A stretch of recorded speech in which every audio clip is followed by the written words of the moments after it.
My father kicked in the front door like a drunk stranger. He didn't recognize the place, even though he built it with his own hands. The locks had been changed, the furniture gone, curtains replaced, floors polished, even the smell of jasmine gone. All that remained was the echo of his boots as he stumbled into what used to be our family's country home. The look on his face when I stepped out of the shadows, I'll never forget it. He didn't know I bought it. He didn't know I sold it. He didn't know he'd lost. But he was about to. I grew up in that house. My blood is in its floorboards, from scraped knees and split knuckles. My laughter filled the halls. My tears watered the soil out back. It was mine in every way that mattered. Until Mom said, "Your sister's expecting. She needs her own space." And just like that, I became expendable. They wanted to sell the house, my house, to buy her an apartment in the city. Something modern, something suitable for a family. My sister was pregnant and spoiled, the worst kind of combination. And my parents, God, they didn't ask, they informed. She deserves it, Mom said, like justice was a one-way mirror. It's just a house, Dad added. Just a house. Funny how people only say that about things that don't belong to them. They called a realtor 2 days later. What they didn't know was the deed wasn't clean. Years ago, when Dad was drinking too much and borrowing even more, he transferred half the property into my name to dodge tax issues. He forgot. I didn't. So while they were drafting their plans, listing prices, baby room themes, Pinterest boards, I called a lawyer. And I sold my half. Not just to anyone, to a holding company I created under a friend's name. 6 figures, all clean, all legal. Then I waited. The day the deal closed, Mom sent a group message. "Good news! We're closing on the apartment next week." I replied, "Good luck." She didn't understand what I meant. She would. 2 weeks later, the buyers of my half took possession. A quiet couple, no kids, no fuss, just cash. They moved in while my parents were out of town, boxing up essentials for the big move. And when they came back, my father's key didn't work. The locks had changed. That was step 1.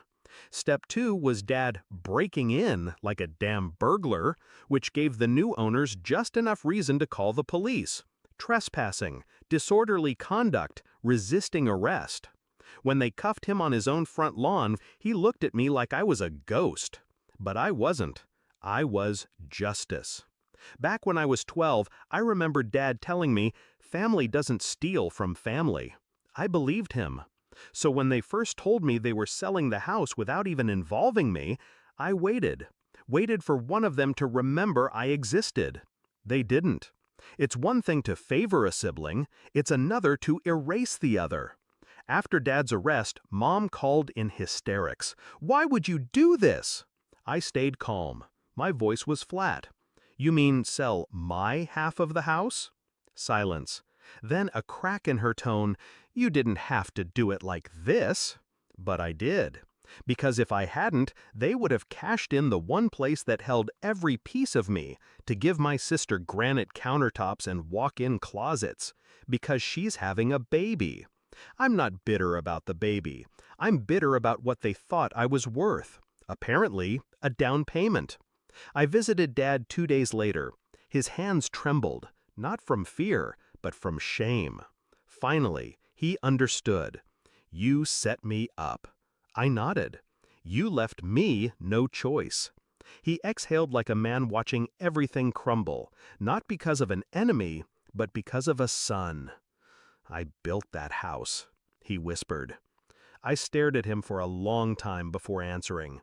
"And I made it a home. Until you tried to gut it." My sister never called. She probably knew better. She got her apartment, a smaller one, less shiny, and eventually gave birth to a baby boy. They named him after my father. Fitting. He too will learn how men like us make mistakes, bury them, and then act surprised when they sprout into storms. I don't miss the house, not anymore, because what I took back wasn't wood and stone, it was power. They thought I'd roll over, sacrifice, smile while they handed over my memories for someone else's future. Instead, I reminded them who I am. Not the forgotten son, not the backup plan. The one who knows the fine print. The one who listens, then acts.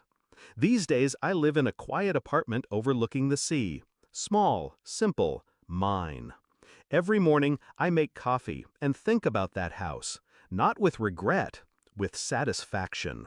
Because revenge doesn't have to be loud. Sometimes it's just the sound of a door closing with your key.